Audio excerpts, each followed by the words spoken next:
Guys, this is me, Mielda Roblox Player. So, may makakolab pala tayo ngayon. Si NHP Mark. And, introduce ko siya sa inyo guys. Siya po rin ay nagbibigay ng fruit and pets. And, sobrang yaman niya sa grow a garden guys. Grabe. Pero hindi naman yung sobra-sobra. Sakto lang. Pero guys, kung gusto nyo makakuha ng fruit and pets niya, i-follow nyo siya. So, nakakolab ko siya dahil nag-comment siya sa video ko, yung second vid ko doon.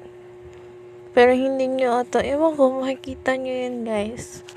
Pero hindi nyo makikita. Pero guys, friend na kami ngayon, friend na kami ngayon.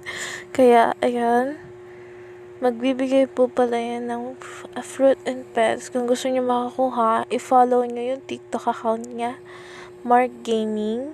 And, andun din yung mga video niya.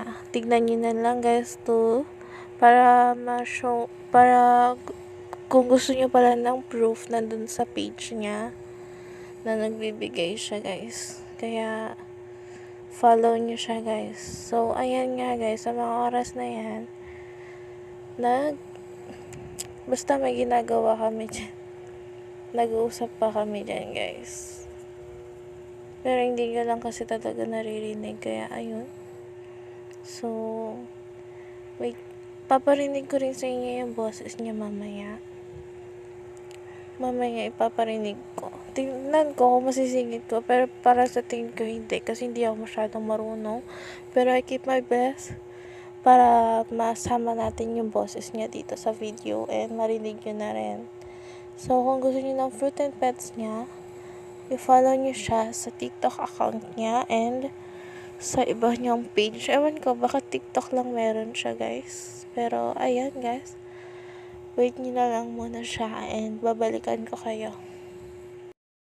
So, ayan guys, nag-ring pa dyan sa mga oras na yan. Pero, tumigil naman din siya. Pero, naabutan niya pala kagabi yung event sa Grow a Garden. Grabe, 1M yung nag-join doon. Sobrang dami, guys. Kaya, ayun.